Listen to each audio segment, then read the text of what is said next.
How's it going, guys? Winter Kills here, and welcome to the fourth and final round of feature matches for this week. All feature matches this past week were from October 31st, and this is the fourth and final round. You got yours truly on the left playing pure Mekk Knight.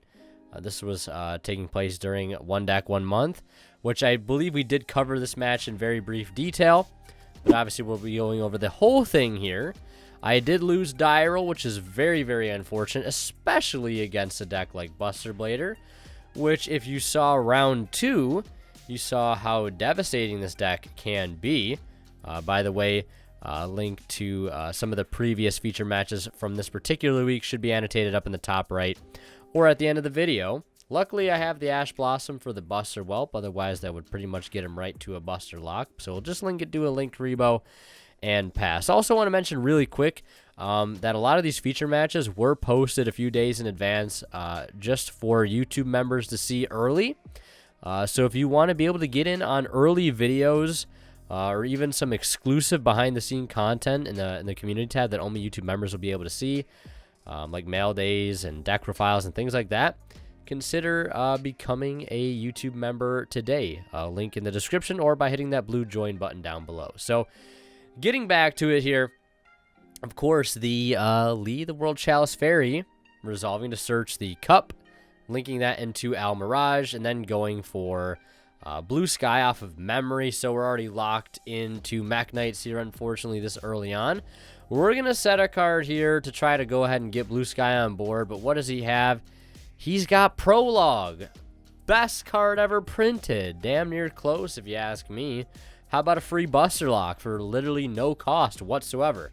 Just send some cards from your deck to the graveyard. How about send Memories and send Buster Blader himself?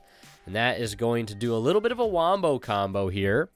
Of course, chaining Memories, banishing Buster Blader, you're going to get the Fusion and the Synchro to basically make all dragons, all monsters I control dragons, and make it so their effects cannot be activated. And they also go to defense position, because why not? That you don't need, making it so their effects couldn't activate wasn't enough. But this build that I'm playing here is not my current Mekk Knight build. I don't want people to get confused with that because it was uploaded now. My current Mekk Knight build, I've done a profile on, so consider checking that out. I'll leave a link to it in the description if I remember, or it'll be annotated at the end of the video if I remember as well. But just know, if you're interested in seeing my current Mekk Knight deck profile, I haven't profiled this version yet because I don't think it really was worth profiling. It needed a little bit more work. So if you're interested in seeing a profile of this, I may cover it in the future. I may not. There's a few builds of Mekk Knight that I might cover in the future. So perhaps stay on the lookout for those. But yeah, basically I'm just forced to go into a Morningstar and pass just so I can sort of bank on the battle phase protection that it does offer. Luckily, I have Ash Blossom on that Red Eyes Fusion, because I think if that Dragoon were to hit the board right now, I just instantly lose. But he's got Nadir Servant, which is almost just as good, because he's going to be able to send Entis to basically, you know, put way too much pressure on. And even though some of his monsters can't attack directly, it's just more that I'm going to be able to come back from. So we are going right into a Game 2 situation, and at this point I would like to make a quick shout out to Imperium Duelist. If you guys are interested in some amazing playmats, dice, deck boxes, sleeves, binders, and more, check them out. A link to their website can be found in the description below, as well as a discount code that you guys can use at checkout to save 10% off on your entire order.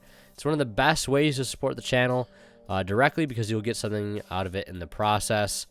And if you guys are buying anything on TCG Player, please do not forget to use my affiliate link, which can be found at the first link in the description. Anytime you guys shop and check out using that link, a small bit of the revenue from your purchase will go back into the channel, which does help out greatly. So those are just a few ways you guys can help support the channel. But getting back to the game here, pretty rough start for me playing the Mekk Knight deck. Unexpected die for Avram, Link Spider, summon out Avram. Try to go into Morningstar, he's got the Ash Blossom. We're forced to burn in early succession now. I think I go off for the lib here. I think I go for Memory. Or Secret. I really hope I went for Secret, because Secret in this simplified situation. I think I did go for Secret. Yeah, that's right. Now I remember correctly.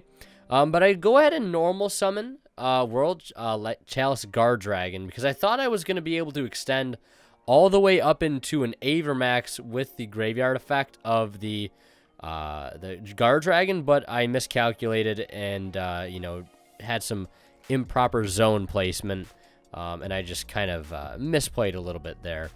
And luckily, my opponent misplayed immediately after by not normal summoning that Buster Whelp in the same column as my Almirage, which would have prevented me from being able to negate it. But it really ultimately doesn't matter too much because he's got Nadir Servant, which is Rhoda and, you know, like Raigeki Break in a card. So that's pretty cool. So we'll be able to search out Ecclesia and remove the threat that is secret, and taking with it the Indigo Eclipse. And as you guys can tell, this is a little bit of a short video. So yeah, I mean, Buster Blader deck, man, it is so incredibly not fun. That's really all I have to say. Just a whole lot of not fun going on. Buster Whelp tried to get in for some damage, but Almirage's effect will basically say no to that. And that pretty much does it for his turn. If you set back row, an Ecclesia on field, and a Buster Whelp, there's a whole lot of goodness on his side of the field and a whole lot of not on mine. Gonna try to activate Lib's effect on field to set one from deck. He's got Forbidden Droplet, ditches a monster from hand. That's not gonna work. So what's our next plan? Luckily here we got that World Legacy, World Chalice Guard Dragon engraved, so maybe normaling that the previous turn wasn't such a throw, because this is coming in kind of clutch here to be able to get us an extra body on board to keep extending. It forces out a punishment, which is at least going to keep him out of the extra deck for this next turn. He normal summons Buster Whelp, and if you think about it, Buster Whelp and Dogmatika kind of go really well together. Is this an example here, you know, where he punishment on my last turn, and he can't go into the extra deck on his turn, can't go into the extra deck on the turn he played it, but we'll be able to go into the extra deck on my turn, and, you know, he's got the perfect extra deck card to play. That is the prologue. So fitting very well there, because I believe punishment locks you out from the extra deck the turn you activate it and the following turn. So he's already got the perfect setup now that he's no longer under that restriction. I top deck an Unexpected Die, which is not terrible, but it's not great either. I also have World Legacy, World Chalice in my hand, which is all right. So I go battle phase. We're going to swing over for 500 over the Ecclesia. Get some damage on, right? I'm like, maybe, you know, just maybe we can make some sort of a comeback happen. But this particular build, I think, was only playing the Guard Dragon as well as the Lee the World Chalice Fairy, which were the two Garnets in the deck. And I happened to basically see both of them in my opening hand, which is just about par for the course, if you ask me, when it came to playing this build.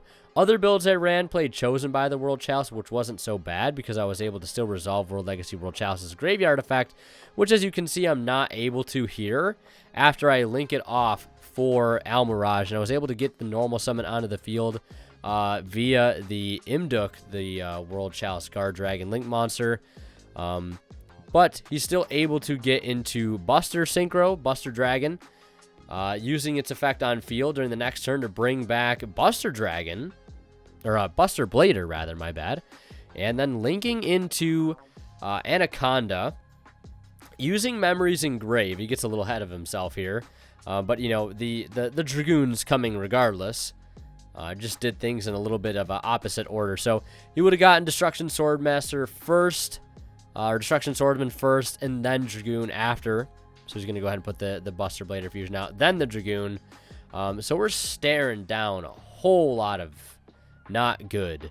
We top deck Lee for turn, which is also not good. So unfortunately, that's going to do it for our next turn. You know, we did have Chalice Engrave as a follow-up potentially, but he, of course, did have the Almighty Dragoon to negate, and that's going to do it for this feature match.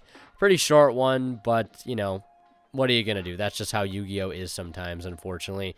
So, Buster Blader, Dogmatika taking the 2-0 win. You know, very similar to the previous feature match in the week that featured this deck. And, I don't know. What do you guys think about Buster Blader, man? Do you think it's something that's problematic? Maybe needs to be addressed in the ban list? Then again, I don't know. It's not the most overrepresented deck to begin with, so I'm not sure. But anyways, thank you guys so much for watching. I hope you enjoyed the video, and if you did, be sure to leave a like and also consider subscribing if you want to see more of my videos in the future. Also, possibly consider turning on the notifications as well to get notified when all my videos go out, and of course to help out on the road to 20,000 subscribers. All that is greatly appreciated, and yeah, as always guys, Winner Kills signing out. We'll see you in the next one. And now a huge shout out goes to our Divine Level channel members here on YouTube, and that is Academic Thick, Zors, and Cadillacs84. Thank you so much for your continued and very generous support of the channel.